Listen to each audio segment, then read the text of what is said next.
Buenas tardes. Bueno, vamos a continuar en la clase pasada.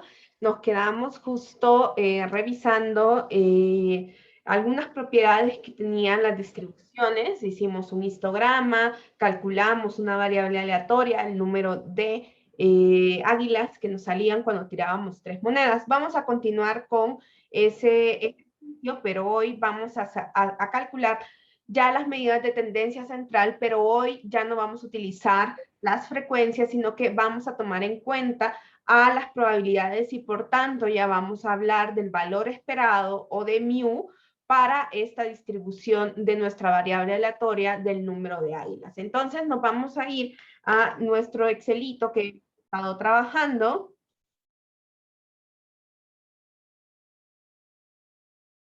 Voy a compartir mi pantalla y ahí está, ¿no?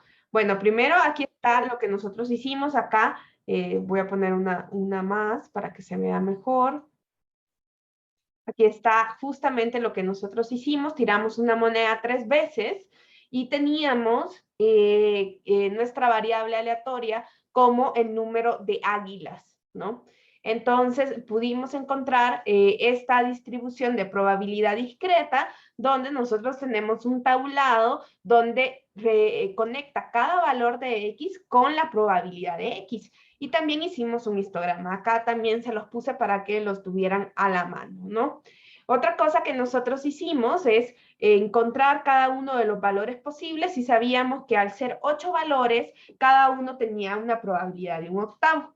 Pero lo que también les quiero mostrar, porque esto nos va a servir cuando ya lleguemos a la distribución binomial, es que vean que ese octavo, ven esto, si sumamos las probabilidades de todo nuestro espacio muestral, nos da 1, ¿no? Y esto era una de las condiciones que teníamos para que fuera un modelo de probabilidad, ¿no? Que todas las probabilidades de los valores que X puede asumir suman 1, ¿no? Y si ustedes se fijan acá, un octavo no lo saqué como 1 entre 8, sino que lo saqué 0.5 por 0.5 por 0.5. ¿Alguien se imagina por qué hice eso?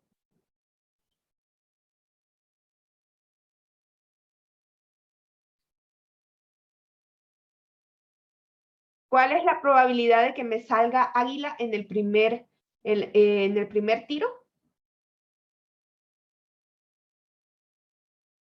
Punto 5. Ajá. ¿Y en el segundo tiro? Igual punto 5. ¿Y en el tercero? Lo mismo. Porque es la Entonces, misma probabilidad en todos, ¿no? exactamente. Estos tienen una característica que son eventos independientes. No podemos, o sea, nos hubiera gustado y espero yo que en su clase de estadística 1 sí hayan tenido mucho más tiempo de hablar de las probabilidades condicionales, de la probabilidad total, del teorema de Bayes, pero cuando ustedes tiran una moneda, tienen una probabilidad. Si tiran una segunda moneda, la primera moneda sigue teniendo la misma probabilidad. Por eso son eventos independientes. Cuando nosotros tenemos este tipo de eventos independientes y tenemos un proceso como este, la probabilidad también va a ser igual a la multiplicación de los eventos, de las probabilidades de los eventos que conforman este evento más grande, ¿no? Entonces, tirar la probabilidad, por ejemplo, que a mí me salga águila, águila, águila, va a ser igual a la probabilidad a la multiplicación de que me salga la águila en el primer tiro, a que me salga águila en el segundo tiro y a que me salga águila en el tercer tiro, ¿no? Entonces, si yo hago esa multiplicación, entonces yo ya tengo también la probabilidad. Entonces, como ven, y esto es igualito a lo que nosotros decíamos cuando ya encontramos las 8 opciones, las 8 permutaciones, las 8 combinaciones de cuántas maneras se pueden arreglar estos elementos. Vemos 1, 2, 3, 4, 5, 6, 7, 8. Igual a un octavo, ¿no? Y un octavo es igual a 0.125. ¿Sí? Pero esta forma nos va a servir ya en un ratito. Bueno, entonces en la clase pasada nos quedamos en que, bueno, podíamos hacer este histograma y pues que se parecía mucho a lo que ya habíamos hecho en estadística descriptiva, ¿no? Entonces hoy vamos a encontrar la media o valor esperado o esperanza matemática. ¿Qué es la media, el valor esperado o la esperanza matemática? Pues bueno, la podemos denotar como mu o como la E de X, ¿sí? Ustedes la van a ver también así como E de X. Esta es la esperanza matemática. Entonces, esto es igual a, si sumamos la multiplicación de cada valor de X por su probabilidad, ¿no? Entonces, si nosotros ya aquí ya teníamos que nuestra variable X, si quieren voy a agregar acá una pequeña para decir, sea X, el número de águilas, ¿no? Entonces, si yo multiplico cada valor de X por su probabilidad y la sumo, voy a tener el valor esperado, que el valor esperado va a ser igual a mu, ¿sí?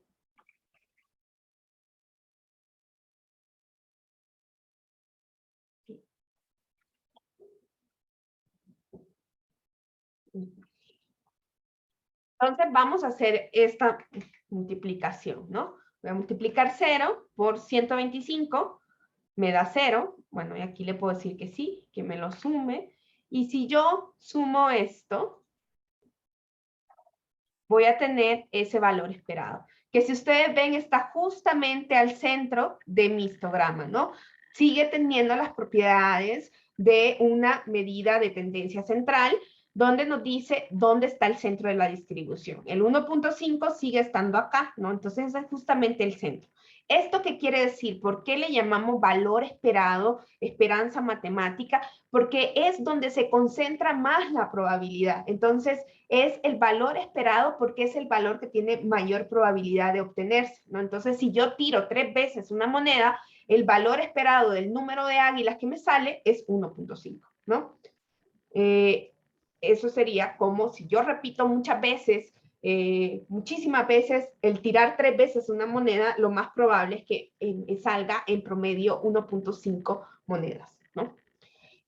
Eso es con respecto a la media. Si ustedes ven la varianza, se parecen estas, hagan de cuenta que esto es un poquito como pues una media ponderada más o menos, donde sabemos que el total de la probabilidad siempre da 1, entonces podríamos pensar que estamos haciendo una media ponderada y que por ahí hay un 1, ¿no? Cuando ustedes, bueno, no, porque su promedio siempre es un promedio simple, ¿no? El promedio de sus materias, pero en algunas ocasiones ustedes tendrían que hacer promedios ponderados, por ejemplo, si valieran más las unidades valorativas y esas cosas, entonces básicamente multiplicamos por cada probabilidad y hagan de cuenta que aquí podríamos decir que dividimos entre 1, entre el total de las probabilidades, ¿no?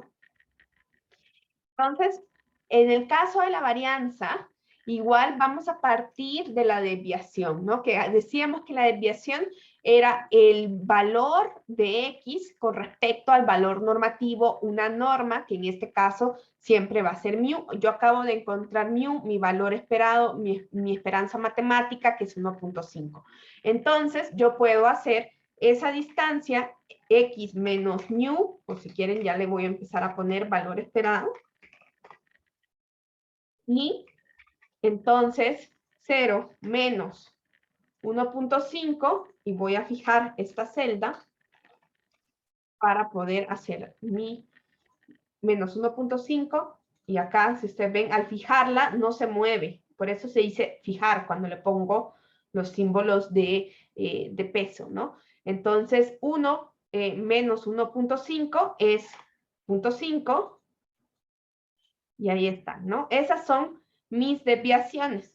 Y hoy son estas desviaciones las que voy a elevar al cuadrado y luego voy a multiplicar por su probabilidad, ¿no? Entonces esto lo voy a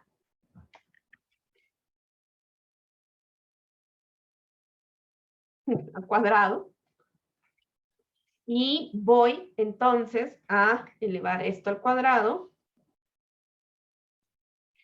y luego pues ya voy a hacer la multiplicación, ¿no? Quiero ver si me lo puedo robar por acá.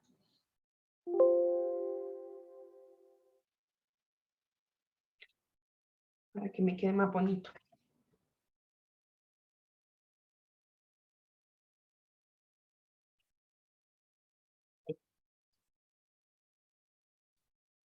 Entonces, hoy que ya lo puse al cuadrado,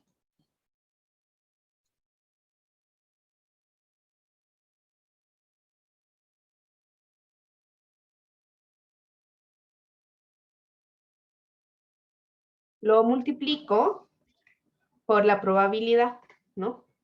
Ahí está, ¿no? Y si lo sumo, voy a tener sigma cuadrado, ¿no? Que es 0.75. Y esto es sigma cuadrado. Lo voy a traer también.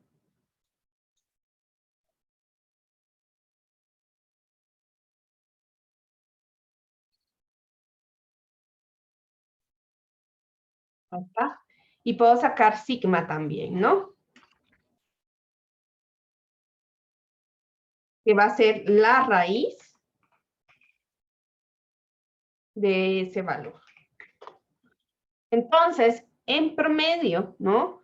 ¿Cuántos estarían alejando del centro? Estos valores es 0.86. Entonces, podemos describir las distribuciones de probabilidad y los valores de X a partir de su probabilidad también van a tener un valor esperado o media o esperanza matemática, que va a ser donde se concentra, donde es más probable esos valores y donde está en el centro, ¿no? Aquí está en 1.5 y sabemos que de 1.5 a un pedacito, a una desviación y a otra desviación, vamos a tener una gran concentración de los datos, ¿no? Voy a lanzar una encuesta para saber si esto quedó claro de cómo hicimos esto.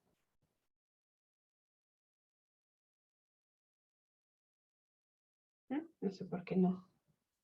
¿Cómo que se cerró?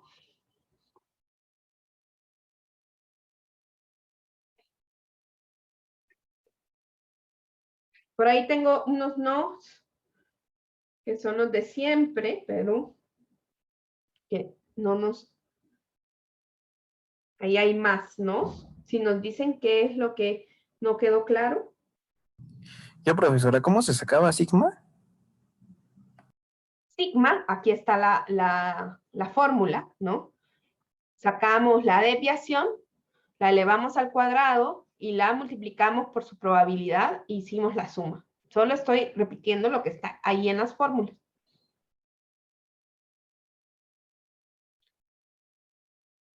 Y sigma, que es la desviación estándar, va a ser la raíz de ello.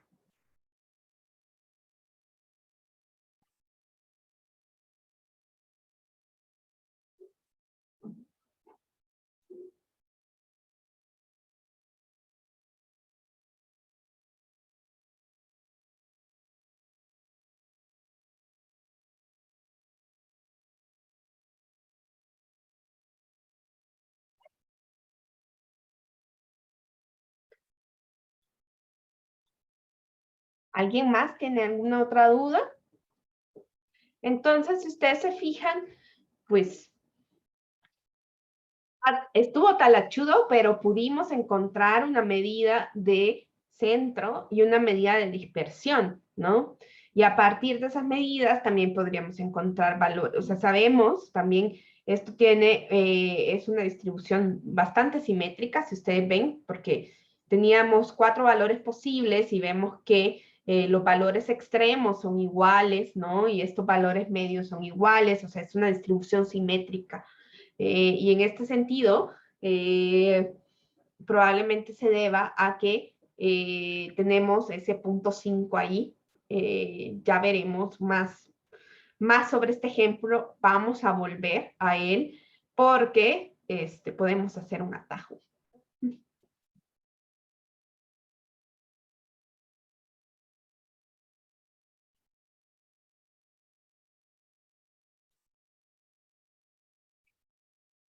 Bien.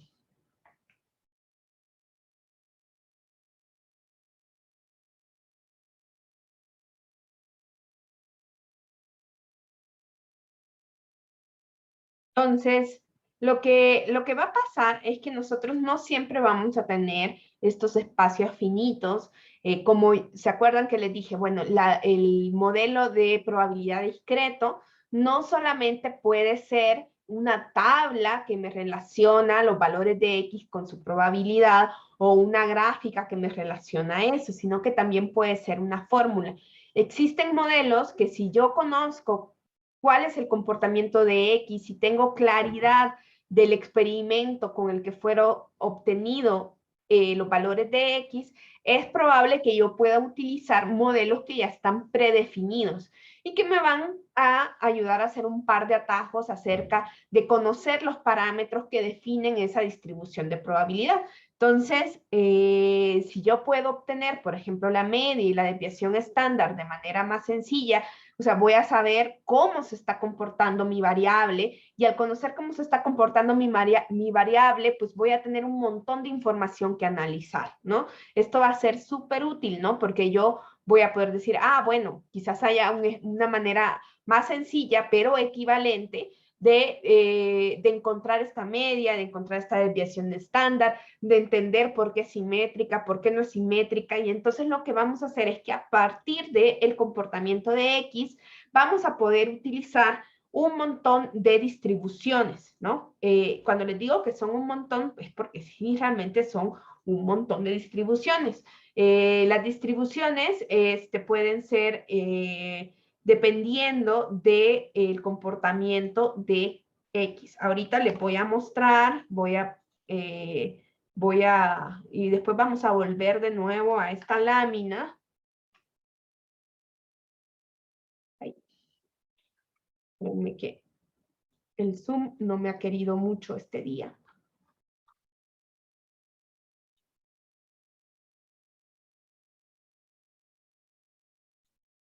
Y entonces, acá. Ahí está, ¿no? Esas son las distribuciones. Nosotros no vamos a ver todas estas, ¿no? Definitivamente no. O sea que nosotros vamos a tener ciertas características de X, del comportamiento de la variable X y del experimento, como se obtuvieron, que nosotros nos va a permitir decir, bueno, esto probablemente le queda mejor una distribución de este tipo o de otro tipo. Entonces, dependiendo de X, vamos a decidir esto. Pero en realidad, en términos de las distribuciones, hay muchas conexiones a lo largo de todas las distribuciones. Nosotros nos vamos a empezar ahorita por acá. Luego vamos a seguir por acá.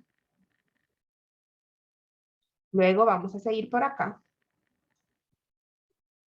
Luego por acá.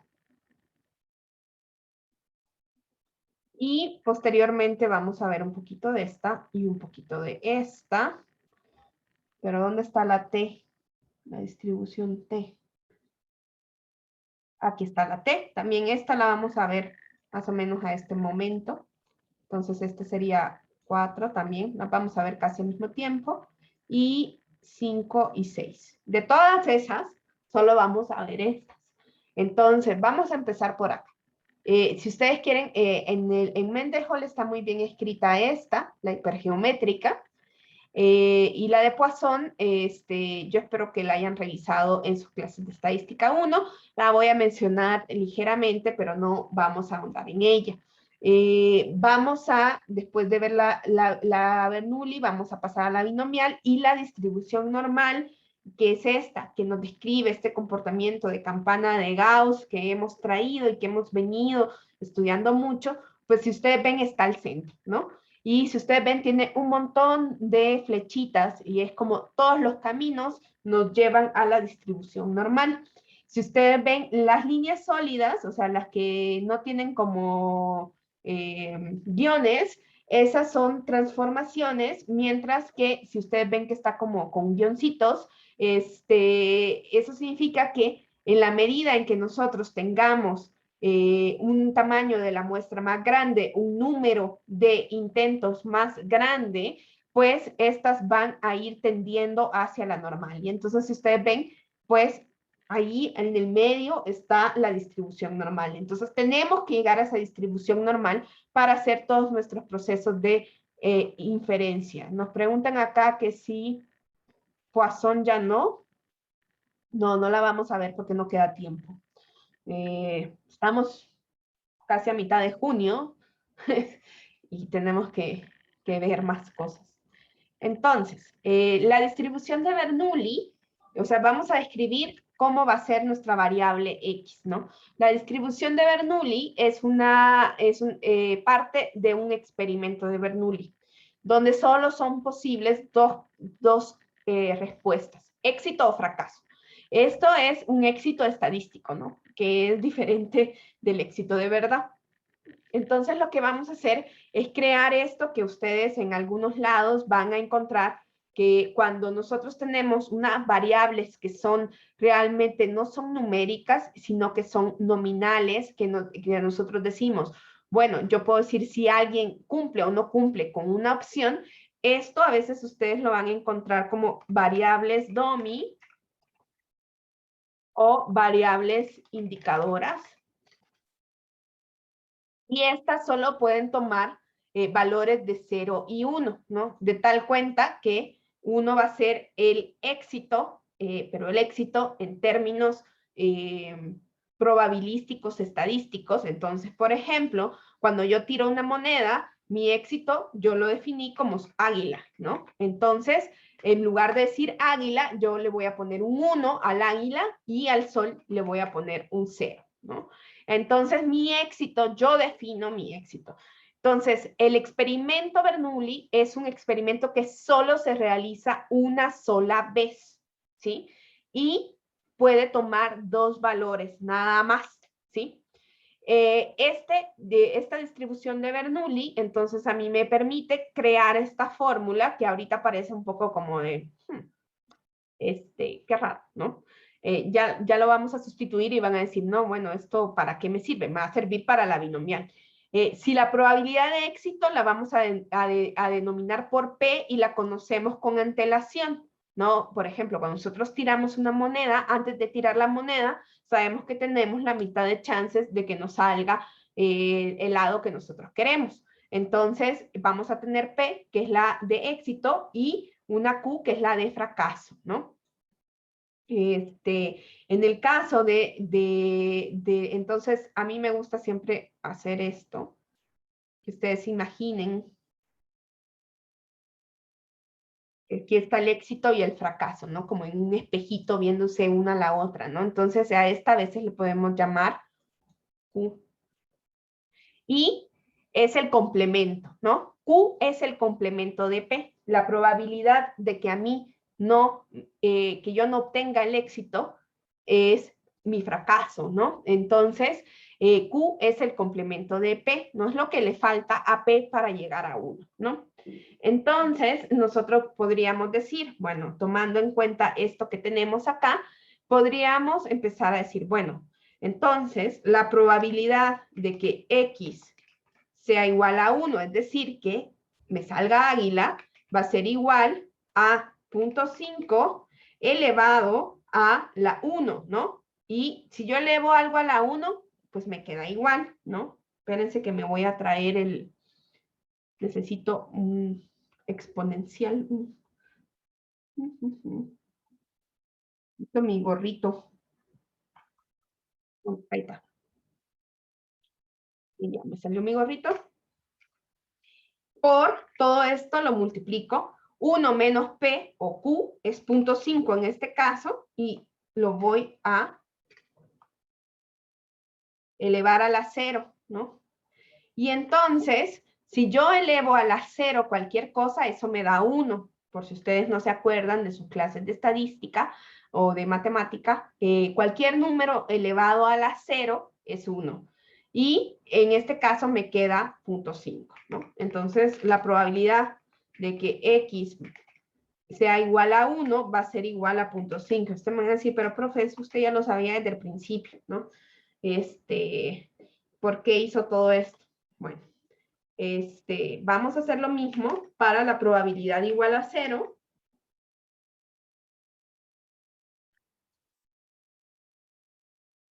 Lo único que va a cambiar aquí es que aquí x vale 0, y entonces, por tanto, 1 menos x, aquí es 1, pero también me da 0.5, ¿no? Entonces, esta fórmula de Bernoulli parece como una complicación, como que no, o sea, ¿para qué? ¿Por qué hacemos esto? Porque si nosotros repetimos muchas veces la distribución de Bernoulli, vamos a tener una distribución que sí nos importa mucho, que es la distribución binomial. Un experimento binomial es un experimento de Bernoulli que se realiza más de una ocasión, ¿no? Entonces, eso nos va a permitir a nosotros como hacer un revisit de todo lo que hemos hecho con nuestro ejemplo de las monedas.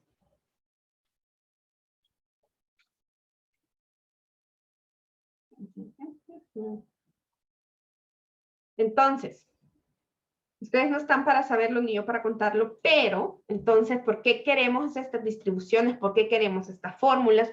Porque si yo tengo esta fórmula, me doy cuenta, por ejemplo, que en realidad para un experimento de Bernoulli yo puedo tener una fórmula del valor esperado que me dice que es igual a P, ¿sí?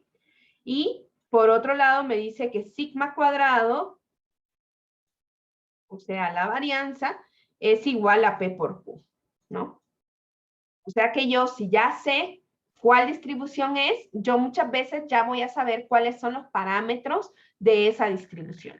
Entonces, el valor esperado, si yo repito muchas veces el experimento de tirar una moneda, nosotros sabemos que el valor esperado va a ser de 0.5, ¿no? De que me salga la mitad de las veces, más o menos, me va a salir un águila y la mitad de las veces me va a salir un sol, ¿no?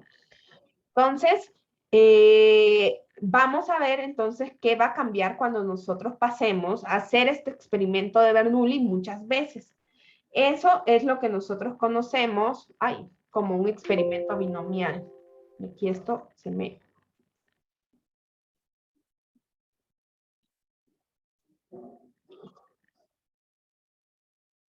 Para un experimento binomial, nosotros lo que vamos a tener es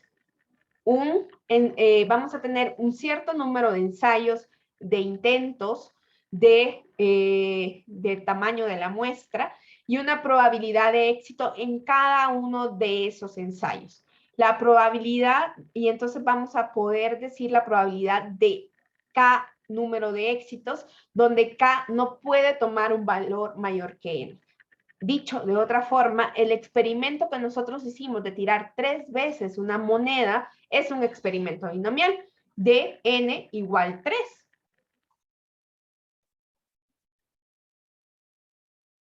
¿Sí?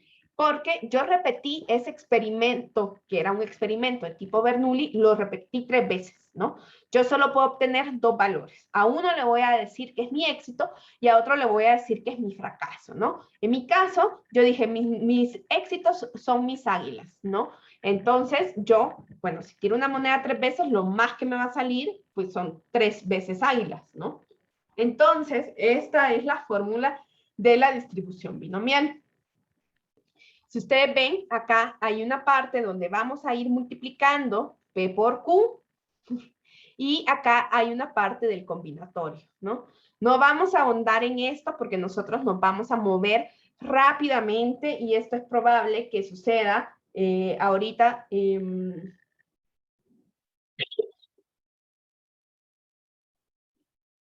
un ratito con la probabilidad binomial.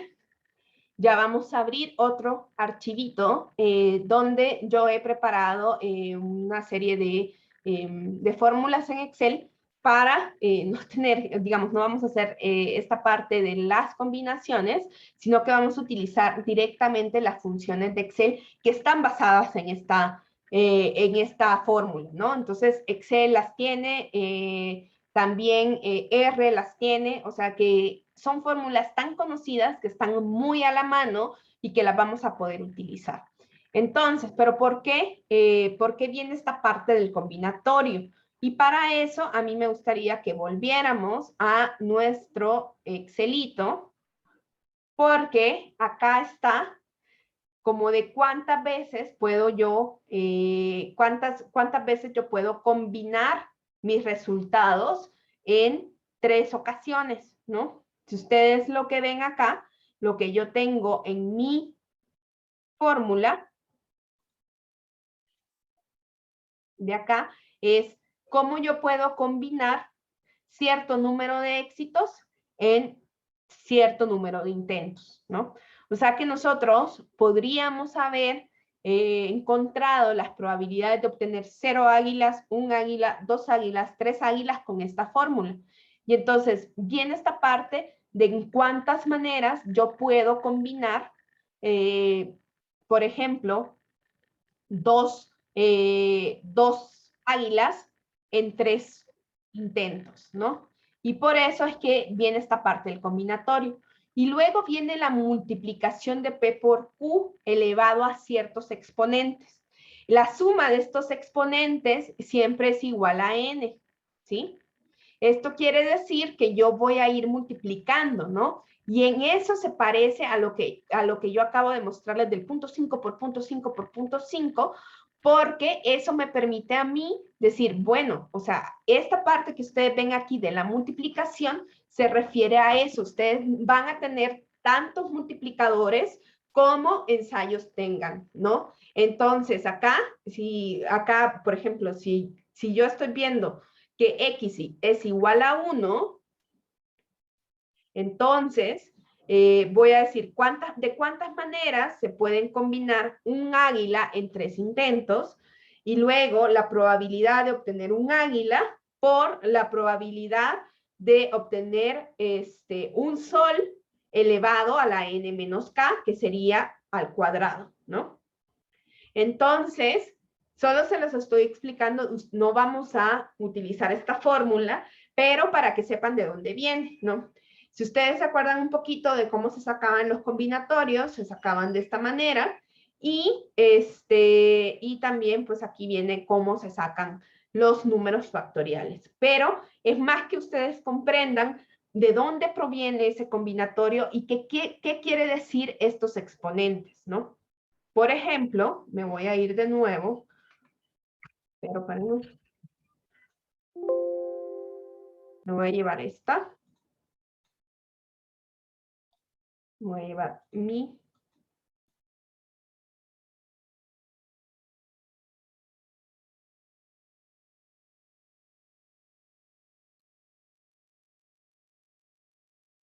Ahí está. Entonces, si yo digo la probabilidad de que X valga 1, ¿no? Nosotros sabemos que acá tenemos P igual a 0,5, Q igual a 0,5 y N es igual a 3, ¿no? Porque nosotros tiramos una moneda 3 veces, ¿no? Entonces, lo que nosotros tenemos acá es que de cuántas maneras se pueden combinar el combinatorio de de cuántas maneras se puede combinar un éxito a lo largo de 3 intentos, ¿no? Entonces, nosotros vemos de cuántas maneras yo puedo obtener una sola águila, ¿no? Y eso es igual a 3. Si ustedes checan acá, cuando yo digo cuáles son ya las opciones donde yo tengo un águila, voy a marcarlas con un colorcito.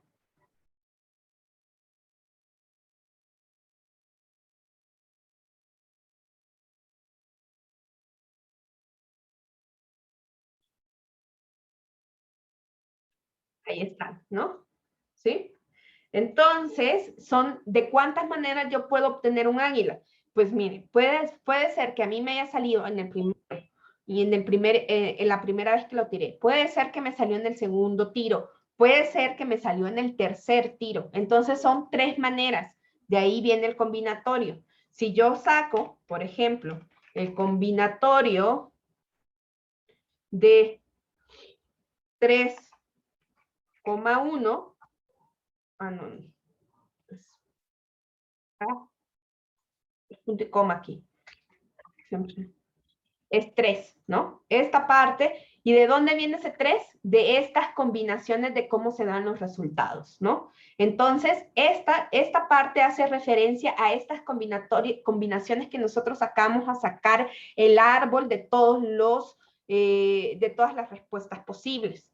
Y si ustedes ven P por Q, entonces P a la elevado a la, o sea, que sería 0.5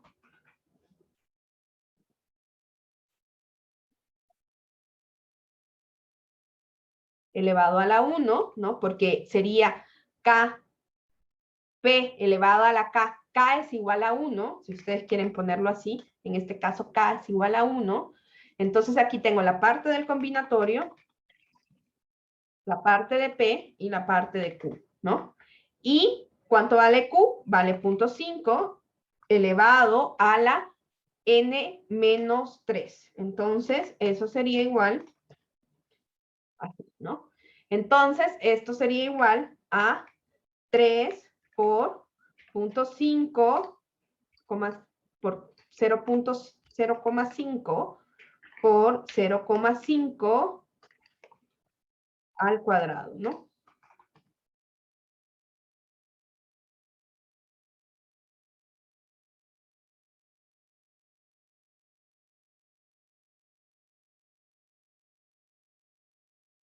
Aquí, nadie me dijo que era 3. Es 0,375. Entonces, yo podría haber sacado, y si ustedes ven, esto es igual a esto de acá, ¿no? O sea que esto que nosotros hicimos es equivalente a usar esta fórmula. Y con esta fórmula, entonces, ya no vamos a nosotros a batallar, no tenemos que sacar, imagínense, porque claro, o sea, está fácil cuando yo tiro 3 monedas, pero cuando yo tiro 20, imagínense cómo será sacar todas las combinaciones posibles de 20 intentos, ¿no? Y ustedes podrían pensar que cada vez que yo tiro una moneda es casi como cada vez que yo selecciono a alguien al azar y registro si esta persona, por ejemplo, votó o no votó. ¿Por qué digo votó o no votó? Porque esa sería una variable del tipo dicotómico que yo puedo codificar como 1 a los que votaron y como 0 a los que no votaron. Entonces, si yo empiezo a hacer este tipo de eventos, si empiezo a estudiar todo esto, pues me voy a dar cuenta que pues no puedo estar haciendo esto todo el tiempo, ¿no? De estar sumando y estar haciendo esto. Entonces, vamos a utilizar fórmulas y nosotros aún más vamos a utilizar las fórmulas que el mismo Excel nos da. Que otras calculadoras que hay en Internet y que el mismo R nos va a dar, ¿no? Entonces, básicamente nosotros vamos a tener una fórmula donde yo tengo que tener claro cuáles son los parámetros de mi distribución. ¿Y cuáles son los parámetros más importantes en la distribución binomial? Va a ser el valor de P, porque ya con el valor de P yo voy a tener el valor de Q, porque sé que es su complemento, y va a ser también el número de ensayos. N y P van a ser esenciales para yo poder calcular estos elementos. Y entonces, vean esto de acá. Van a decir, ya le voy encontrando el amor a las distribuciones, porque miren ustedes,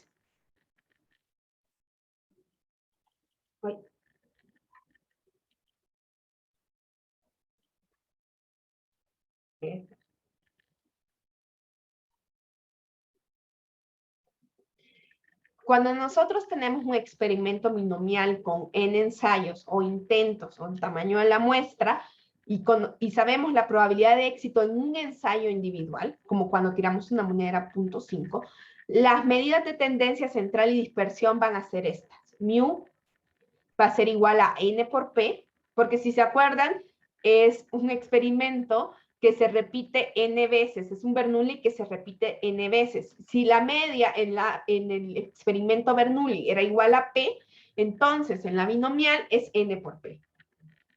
Sigma, en el experimento de Bernoulli, sigma cuadrado era P por Q. Hoy, como lo estoy haciendo n veces, lo voy a multiplicar por n veces, np por Q. Y por tanto, la desviación estándar va a ser igual a la raíz de np por Q. Y esto va a ser como muy importante porque vamos a ver cuánto nos hubiéramos ahorrado de trabajo nosotros. Perdón, estaba sacando las asistencias. Vean acá, lo voy a pegar por acá. Y veamos si es cierto, ¿no? Aquí nosotros sabemos que P es igual a 0,5, Q es igual a 1 menos 0,5, entonces es 0,5, y N es igual a 3. Vean ustedes cómo el mu sale como 3 por coma 5 por... Profesora, estamos viendo su PowerPoint. No sé si solo soy yo. Pensé que había puesto ya lo otro. Ahí está. Mu va a ser igual a esto, que es 3 por 0.5 por 0.5.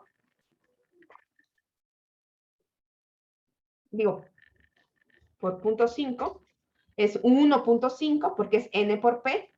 En el caso de sigma al cuadrado, voy a traer esto acá, voy a probar esta mu. Lo voy a hacer acá. Voy a multiplicar 3 por 0.5 por 0.5. Tenemos 0.75, ¿no? Y por tanto, sigma va a ser igual a la raíz de esto, ¿no? Entonces, yo lo que aquí he querido ejemplificar es la potencia de nosotros saber que esta variable X se distribuye como una binomial, ¿sí? Cuando yo estoy identificando qué tipo de variable es, yo voy a decir, bueno, ¿cómo es el experimento cómo es el experimento que se realizó? Conozco P, puedo por tanto conocer Q, y es un experimento que se realizó varias veces, entonces yo digo, si cumple con esas características, es un experimento del tipo binomial. Y si yo sé que es binomial, o sea, yo sin necesidad de hacer nada y solo con tener P y Q y N, yo ya tengo los valores de la media y la desviación estándar, y eso pues a mí me da información sobre esta distribución, ¿no? Entonces, digamos, ustedes vean la potencia que tiene conocer qué forma tiene nuestra distribución, cómo se distribuye esta variable aleatoria. Entonces, nosotros podemos decir que X es el número de águilas y se distribuye como una binomial con media 1.5 y desviación estándar 0.86. Ahí está. Entonces, si ustedes ven, entonces, cuando nosotros conocemos, esa es la potencia de conocer las distribuciones de probabilidad. Puedo evitarme la fatiga de hacer todo esto, de hacer esta gran tabla, y rápidamente yo puedo saber cuál es la media, cuál es la desviación estándar. ¿Y cuáles van a ser los elementos más importantes? Va a ser, en este caso, va a ser el parámetro P y el parámetro N, que esto a mí me denota los parámetros esenciales de mi distribución, que es la probabilidad de éxito en un experimento individual y el número de veces en que repito el experimento. Voy a lanzar una encuesta para saber si esto quedó claro. Ya vamos a hacer otros ejercicios, pero ya con las fórmulas del Excel.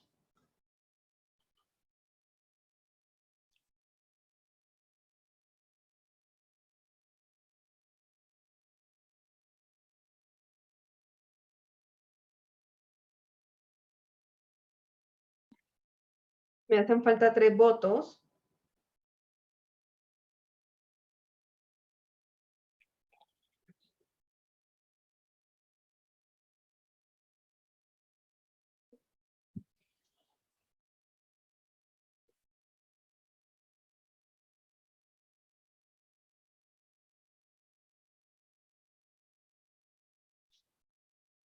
Bien, vamos a tomar un receso en lo que yo pego las otras hojas que vamos a utilizar como calculadoras en este nuevo archivo.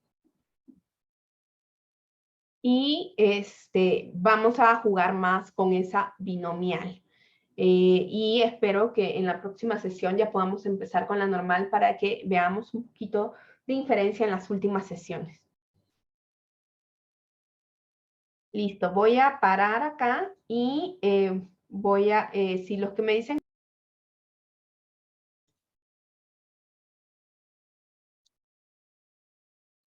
Bueno, acá ya tenemos una nueva hojita que tiene ya algunas fórmulas, ¿no? Esta hojita tiene la fórmula de la binomial. Hay dos fórmulas de la binomial que ustedes van a tener. ¿Se acuerdan que habíamos hablado de que había una frecuencia específica para cada uno de los valores que me relacionaba X con su probabilidad? Y también teníamos a veces funciones de frecuencias acumuladas que íbamos a definir como F mayúscula. Entonces, nosotros podemos encontrar frecuencias acumuladas y frecuencias específicas.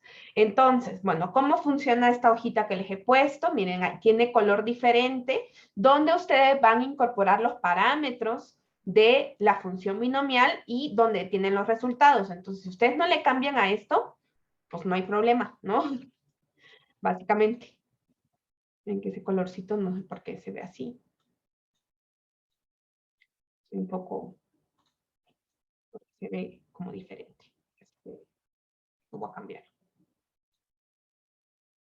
Ahí está. Entonces, por ejemplo, acá está la fórmula de la distribución binomial acumulada. Entonces, en nuestro ejercicio que hemos hecho durante varias clases de tirar una moneda 3 veces, nosotros sabemos que el parámetro P es igual a 0.5, ¿no? Esto quiere decir que esa es la probabilidad de éxito en un experimento, ¿no? Y que lo repetimos n veces, que en este caso son 3.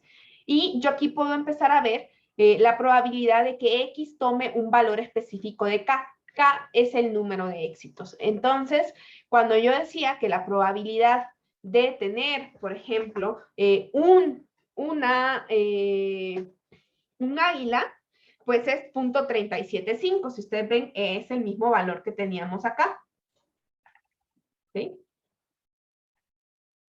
Y si ustedes ven, tenemos una probabilidad acumulada de 0.5. ¿De dónde sale ese 0.5? De sumar estos dos, ¿no? Si yo sumo 0.125 más 0.375, pues tengo 0.5, ¿no? Entonces la frecuencia acumulada, pues me acumula todos los valores de X hasta el valor que le estoy pidiendo y esta P chiquita, pues simplemente me va a dar el valor. Entonces, si ustedes quisieran utilizar la función, se llama binomdist y vamos a ingresar el número de éxitos, el número de ensayos y la probabilidad de éxito, y le ponemos 1 si queremos la distribución acumulada y 0 si la queremos exacta, ¿no? Entonces, pues muy bonita fórmula, pero nosotros vamos a usar esto de acá. Y para toda distribución nosotros vamos a poder hacer una distribución inversa. ¿A qué me refiero con la distribución inversa? Si ustedes se acuerdan un poquito de su clase de matemáticas, pues una función inversa, por ejemplo, era que el dominio pasaba al rango y viceversa, ¿no? Entonces, lo que nosotros vamos a tener acá es que si ustedes ven, yo aquí le voy a poner la probabilidad de X y me va a dar el número de éxitos, ¿no? Esto va a tener un pequeño error, pero ya lo veremos. Para que veamos bien cómo funciona esto, siempre me gustan estas calculadoras que están acá. Esta es la distribución binomial, ¿no? Si ustedes ven aquí pi, aquí hace las veces de la p. Yo ocupo p porque tanto Mendenhall como Moore ocupan p, pero en algunos libros de texto, por ser letra griega, van a poner el valor de pi. Entonces aquí también, a mí me gusta esta porque de todas las calculadoras que he encontrado, con esta me he casado desde hace un par de años, porque es muy visual, ¿no? Entonces, si ustedes volvamos con nuestro ejercicio de las 3 monedas, ¿no? Entonces, si ustedes ven rápidamente, pues ya me hizo de nuevo mi histograma, ¿no? Ahí está mi histograma de probabilidades donde tengo X y tengo la probabilidad de X en el eje de las Y. Y yo puedo encontrar probabilidades tanto por debajo, por encima o en valores específicos de intervalo, ¿no? Que en caso de que yo quiera un solo valor, voy a tener que poner un valor. Por ejemplo, si yo pongo la probabilidad de obtener una, entonces ahí me marca esta, ¿no? Si yo digo la probabilidad de obtener más de un águila, sería obtener 2 y 3 águilas, ¿no? La probabilidad de obtener menos de 2 águilas sería obtener 0 y 1 águilas, ¿no? Entonces eso es 0.5.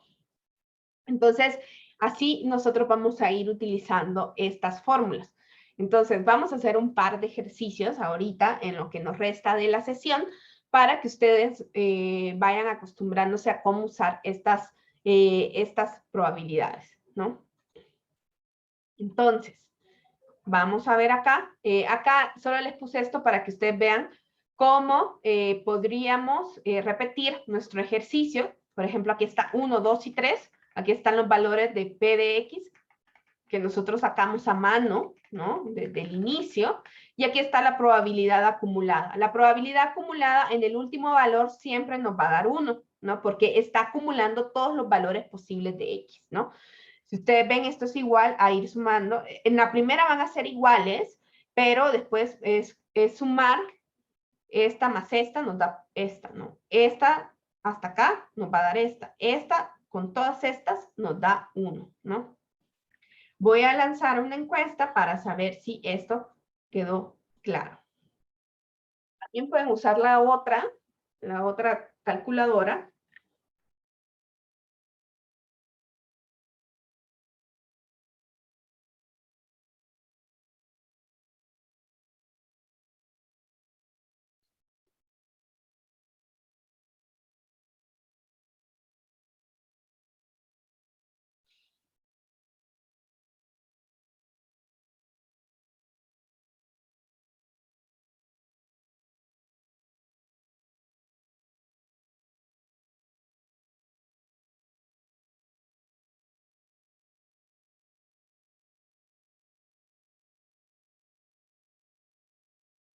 Tengo de nuevo estos dos no.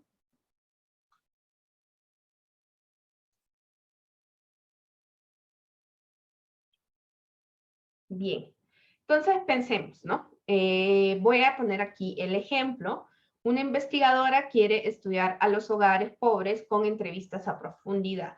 Si selecciona al azar 10 hogares en México, donde, según Coneval, la probabilidad de ser pobre de 0.4, ¿cuál será la probabilidad de exactamente, y lo puse en mayúsculas, obtener 8 hogares pobres, ¿no? Entonces, vamos a primero a definir quién sería nuestra variable aleatoria. En este caso, nuestra variable aleatoria va a estar asociada al número de hogares pobres, ¿no? Donde, pues, ser pobre va a ser el éxito. Entonces, X será una variable aleatoria que se distribuye como una binomial porque yo he repetido el evento de seleccionar al azar 10 ocasiones, ¿no? Y entonces vamos a identificar los parámetros de la distribución. N va a ser igual a 10, ¿no? Y P va a ser igual a 0.4. Q no me lo dan, pero lo puedo sacar como una resta. 1 menos 4, menos 0.4 y eso es 0.6. Y K, que es el número de éxitos, no es un parámetro, sino como un indicador, es igual a 8. Entonces, yo una vez que ya tengo esto, puedo buscar acá con mi misma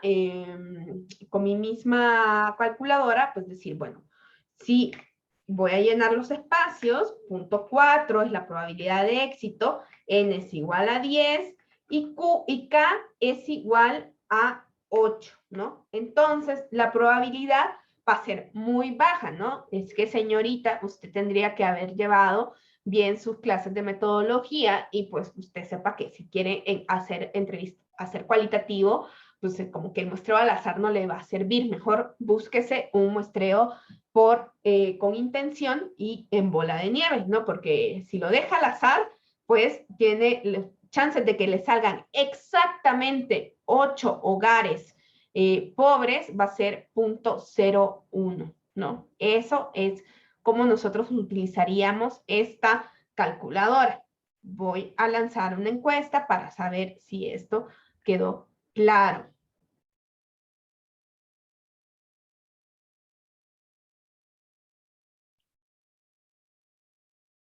Profesora, y en este mismo ejemplo, ¿qué significaría el f de x, las frecuencias de x?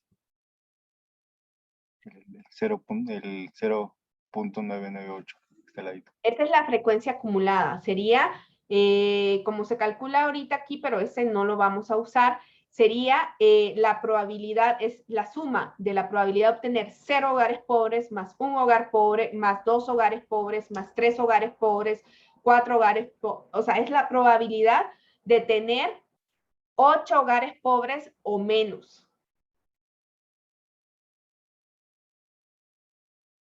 Porque es la suma de 0 hasta 8.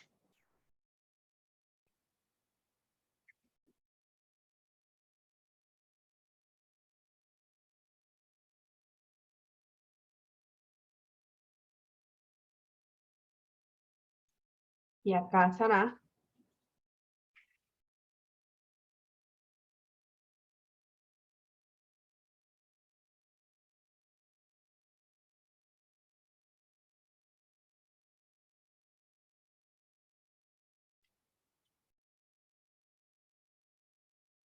entonces, veamos.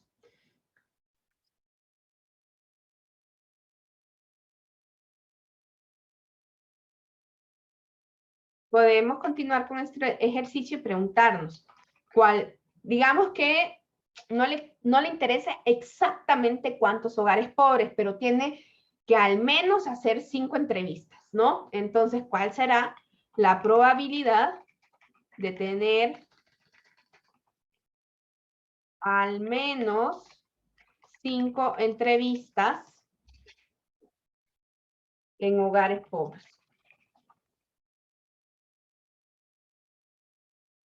¿Qué quiere decir al menos? Quiere decir 0, 1, 2, 3, 4, 5, ¿no? ¿Verdad? Quiere decir, al menos, quiere decir la probabilidad de 5, más la probabilidad de 6, más la probabilidad de 7, más la probabilidad de 8, más la probabilidad de 9, más la probabilidad de 10, ¿no? Entonces, esto lo vamos a escribir como la probabilidad de que X sea mayor o igual a 5. Lo podemos escribir también, y por eso yo les decía, y por eso es que hice tanto hincapié en que sí necesitábamos comprender muy claramente con respecto a los complementos. La probabilidad de que, si ustedes, lo voy a poner acá porque se va a ver mejor, voy a poner aquí 0.4 y aquí son 10, ¿no? Entonces, la probabilidad de tener al menos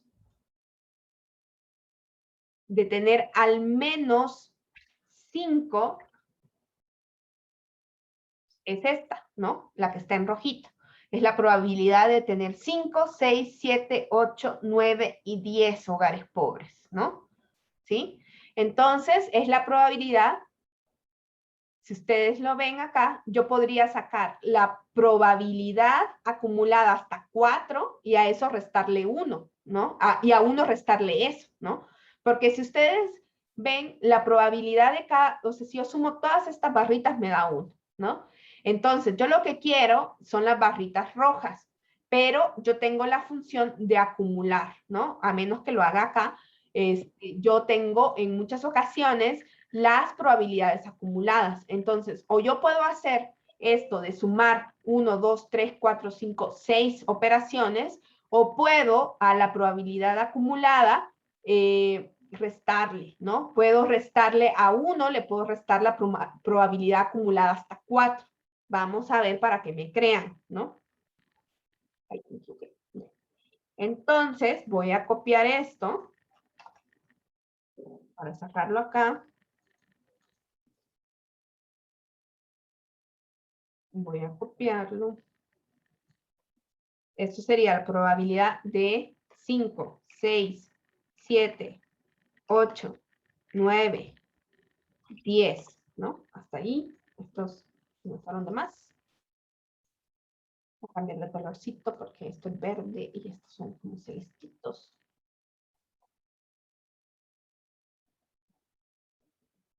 Cuando lo importé del Excel se cambiaron los colores. Entonces, esto sería la probabilidad de que sea igual o mayor que 5, ¿no?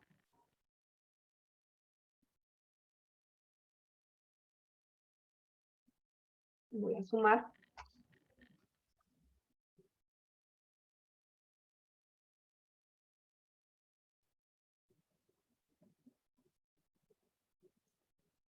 Ay.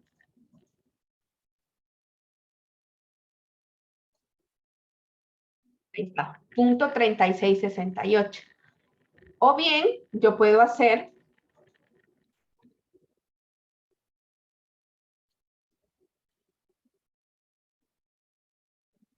si quieren pueden borrar esto para que no les cause conflicto.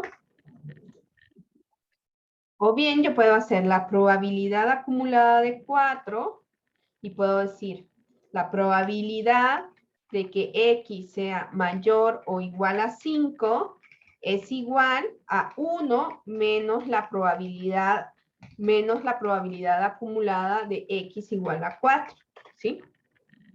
Igual a 4, no. Y a ver, vamos a ver si esto es cierto. 1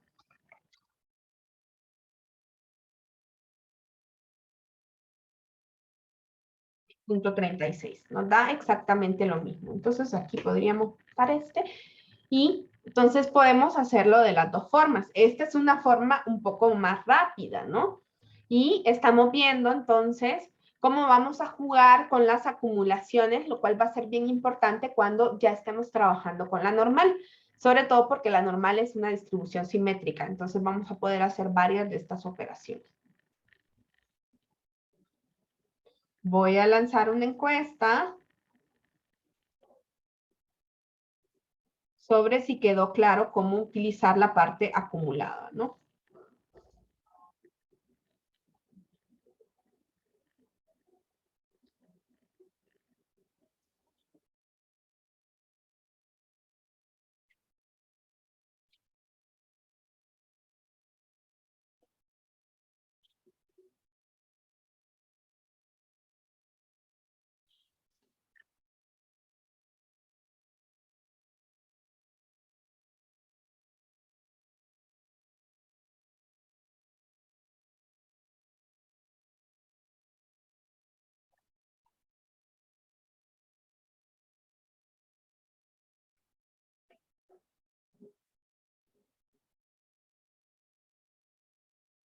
Ahorita me faltan 2 votos.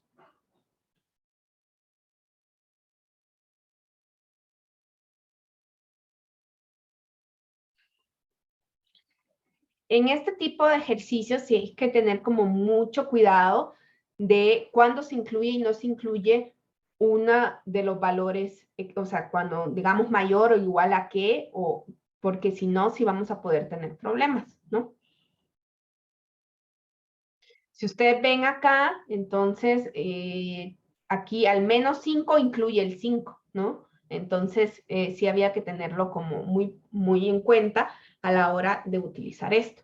Vamos a seguir con este mismo ejemplo, poniéndole otras cosas. No parece. Quería hacer esto, ¿no?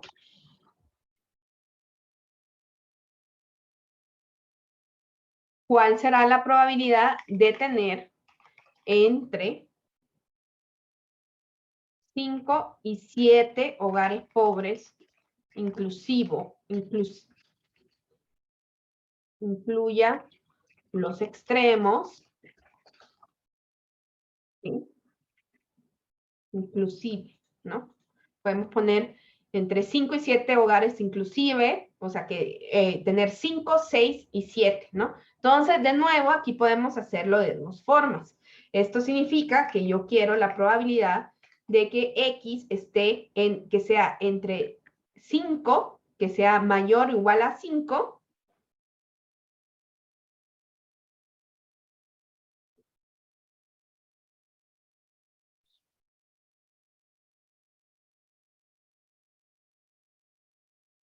y 7, ¿no? Y menor o igual a 7. Así, ¿no? Esto va a ser igual, podemos decir, a la probabilidad de que X sea igual a 5 más la probabilidad de X igual a 6 más la probabilidad de X igual a 7. Esa es una de las formas en que podemos resolver esto, ¿no? Entonces yo voy a agarrar esto mismo y voy a decir, bueno, este 5, bueno, me voy a robar este porque aquí se me perdió la...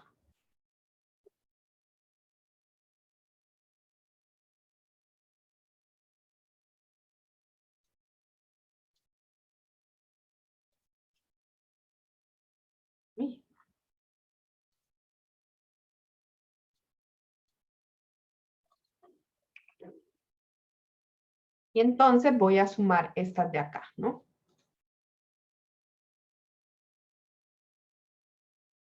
La probabilidad, la respuesta es 0.3546, ¿no? Sumo la probabilidad de 5, 6 y 7. Lo otro es que yo podría hacer una resta de dos probabilidades. Pues aquí, esto también yo lo puedo escribir. Ustedes me dirán si es cierto o no. Como la probabilidad acumulada de 7 menos la probabilidad acumulada de 4. Vamos a ver si es cierto. Y ya lo vamos a ver también en la otra calculadora porque se va a ver más fácil.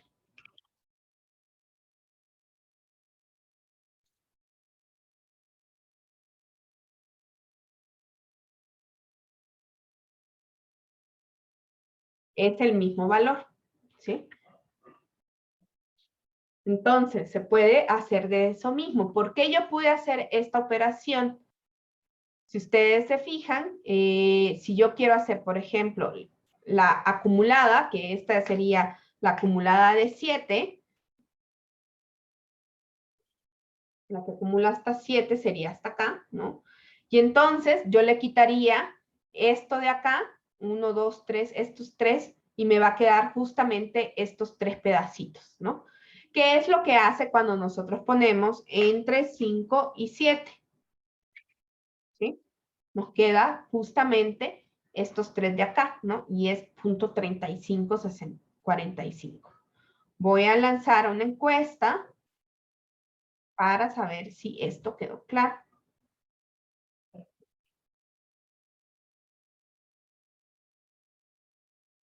Tengo por ahí un no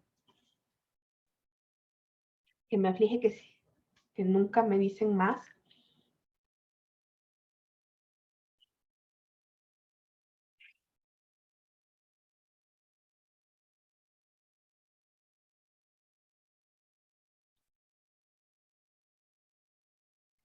Entonces, podemos sacar probabilidades de unos valores exactos. Podemos sacar probabilidades acumuladas. Podemos sacar intervalos de resultados, ¿no? Y entonces esto, si ustedes ven, tenemos toda esta información, pero en realidad, o sea, no tenemos datos, ¿no? O sea, no tenemos en realidad los valores y podemos jugar con ellos porque sabemos cómo se comporta la variable aleatoria. Al saber que es una variable de tipo binomial, yo puedo ocupar estas funciones y obtener estas probabilidades. Y acá, esta de acá nosotros vamos a tener entonces siempre dos funciones, una función y una función inversa. Esta es la función inversa. En el caso de esta, siempre nos va a dar, si ustedes ven acá, esta es como se ve una binomial, ¿no? En las binomiales lo que tenemos es que siempre va a tener un punto máximo y luego cae, ¿no? Entonces, al tener este punto máximo y luego a caer, en muchos lugares, a menos que pongamos el punto máximo, pues a un mismo valor de probabilidad le corresponden varios valores de X. En este caso, esta función nos va a dar siempre el primer valor, ¿sí? Acá, por ejemplo, el valor más cercano a una probabilidad de 0.15 es 1, ¿no? Entonces, esto es la probabilidad inversa. No la vamos a ocupar tanto para la binomial, pero sí quiero que vayan pensando en que también podemos alimentar estas funciones con probabilidades y nos da valores de X. Y eso va a ser sumamente importante cuando veamos la distribución normal. Bien, entonces, van a tener un par de ejercicios, pero creo que el ejercicio sí necesito que sean, ver la parte de la normal. Entonces, otra cosa que les quería comentar de esta distribución binomial, y lo voy a poner aquí más grande en la presentación.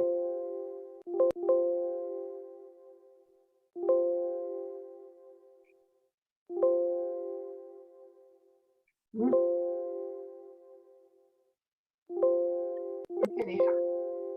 Ah, pues hay que ser acá. No.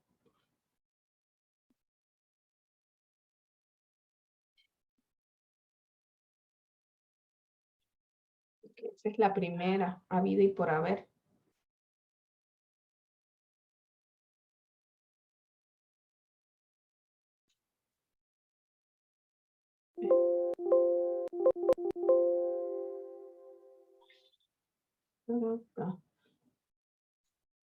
Que no saben el zoom y la cantidad de ventanas que me abre. Y no me deja. Ahí está. Uy, sí. Bueno, es que aquí tengo un recuadro que no sé de qué es. Porque también va a ser muy importante conocer los parámetros de nuestra distribución. Nuestras distribuciones van a quedar completamente descritas por sus parámetros.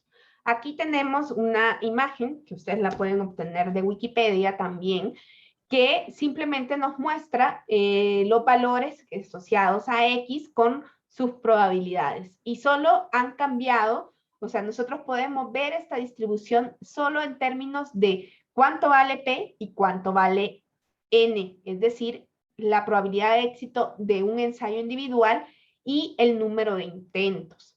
Si ustedes ven la N, lo que me da a mí es el valor o el rango de los resultados, ¿no? Así como cuando nosotros tirábamos una moneda 3 veces, los valores que podíamos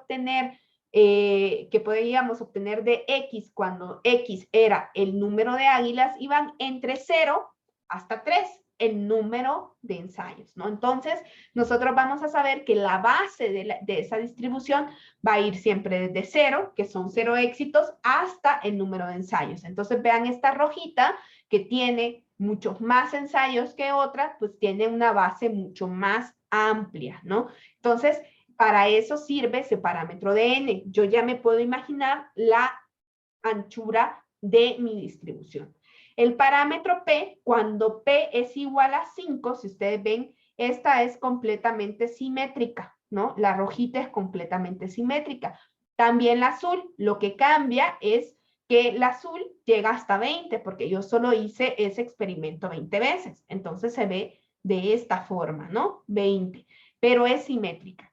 Si P vale 0.7, vemos que esto tiene ligeramente una simetría, ¿no? La simetría va a estar, en este caso, del lado izquierdo, ¿no? Entonces, porque la pancita va a estar más del lado derecho. Entonces, si la probabilidad de éxito es mayor a 0.5, vamos a tener una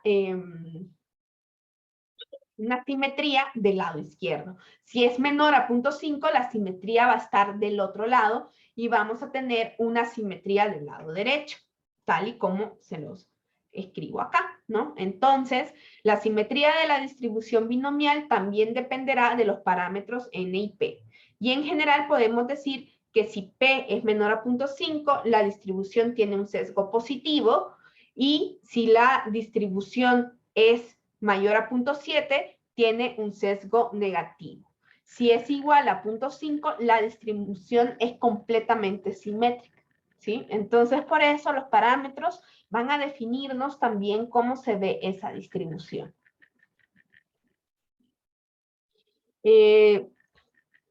También porque es importante la parte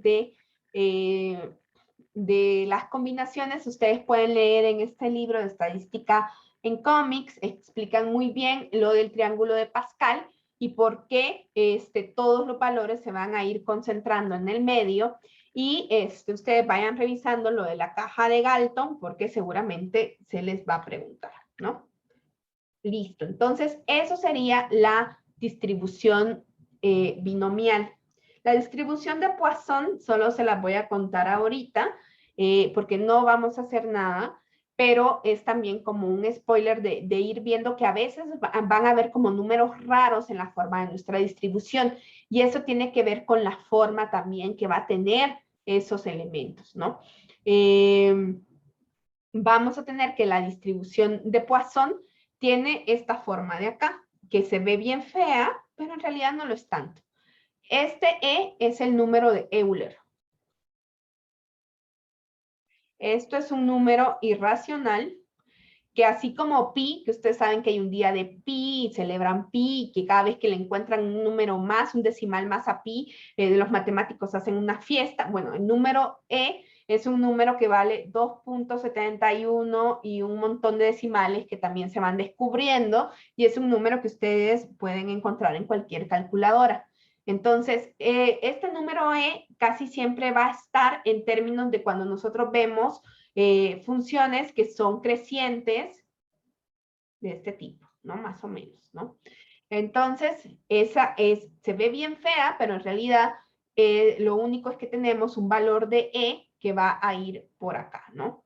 Y esta distribución de Poisson es específica porque parte de que nosotros conozcamos una media previa de cierto número de eventos, y se utiliza para cuando nosotros estamos analizando la probabilidad de que sucedan eventos en espacios determinados o en momentos determinados o en espacios y momentos determinados.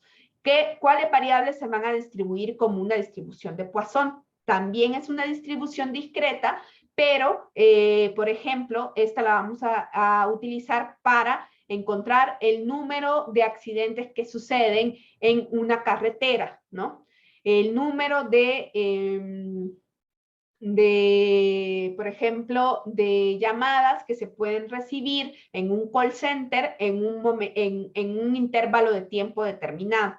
Para eso yo voy a tener que tener una información histórica o anterior que me diga cuál es el promedio de que eso ha estado sucediendo. Por ejemplo, si estamos en un call center, a lo mejor pues dicen, bueno, es que el número promedio de llamadas que se reciben en este call center en una hora, entonces tengo un intervalo acotado, es de 5, ¿no? Entonces, ¿cuál será la probabilidad de que alguien tenga que contestar más de dos llamadas en el periodo de una hora, ¿no? Para saber cómo van a estar mis trabajadores o lo que sea, ¿no?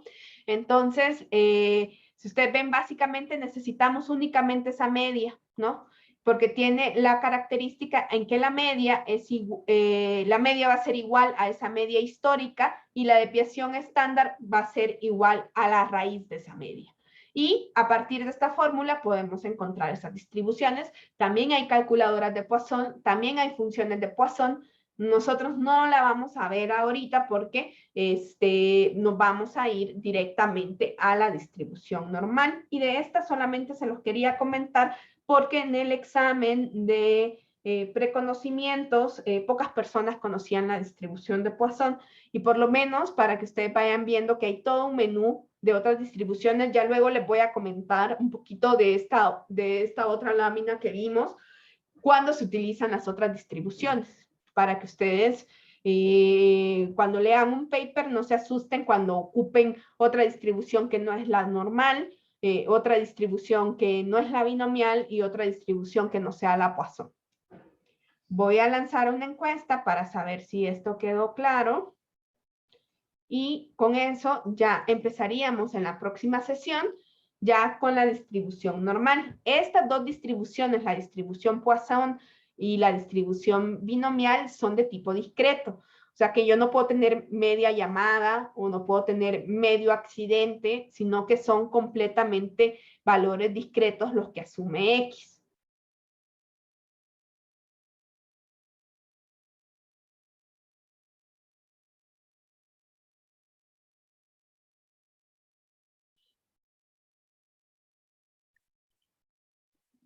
Bien. Bueno, chicos, entonces nos vemos el día lunes. ¿Cómo van con la guía? Bien. ¿No hay dudas? Bueno, listo. Entonces, nos vemos el día lunes. Vamos a empezar con la normal y eso ya nos va a llevar a hablar más de otros ejercicios y poder llegar a elementos de de inferencia, ¿no? Y después vamos a tener un taller abocado directamente a la inferencia con respecto a medias, distribuciones y probablemente un pequeño ejercicio de una regresión lineal simple. Hasta ahí quiero llegar, espero que sí me alcance. Listo, nos vemos. Bye. Profesora, ¿le puedo hacer una pregunta que no tiene que ver con lo que vimos hoy? Claro. Esa parte. ¿Cómo puedo importar un archivo KML a R? KML. ¿De Es que qué? quiero hacer un mapa, pero ¿Cuál es el formato KML? No es de Google. Los KML son de Google. Ahí sí tienes que tener otra, o sea, porque son datos espaciales. Creo que hay una librería específica con la que puedes usar Google Maps, pero KML son de punteros de Google Earth, ¿no? sí, exacto. Eso es como una plantilla para un mapa. Uh-huh. Esa sí te la debo, porque no me acuerdo cómo se llama la paquetería y no la he usado demasiado. Si hay una manera en poder conectar Leaflet a R, pero creo que, por ejemplo, en RStudio Cloud no jala, pero, pero sí puedes importar alguna, o sea, sí sé que puedes, o sea, porque más que importar, o sea, como que sí puedes leer la, la georreferenciación. Ya, ok, ok. Uh-huh. Y puedo hacer un mapa con Gg, o sea, con ggplot y así. Sí, le Sí, importa. hay una que se llama Ggmap, Ok, que ok, ok. sí puedes buscar en Ggmap. Creo que también lo puedes usar que hay una forma de poner leaflet en R, Ujú, y supongo que deben de haber más cosas, pero ok, yo he hecho poco análisis espacial en R directamente con datos de KML. ok, Pero ok. sí se puede. Ok, bueno. Voy a Ujú, buscarlo entonces, porque no lo he encontrado, pero voy a seguir buscando. ujú. Muchas gracias, profesora. No, Igual y preguntan en el Reddit de R. Hay un Reddit y contestan muy rápido. Va, va, va. pero sí hay como formas. Yo no lo he hecho, para ser honesto. Ok, Ujú, muchas gracias, profesora. listo. Nos vemos, bye. Luego, bye. Ay, no puedo cerrar acá.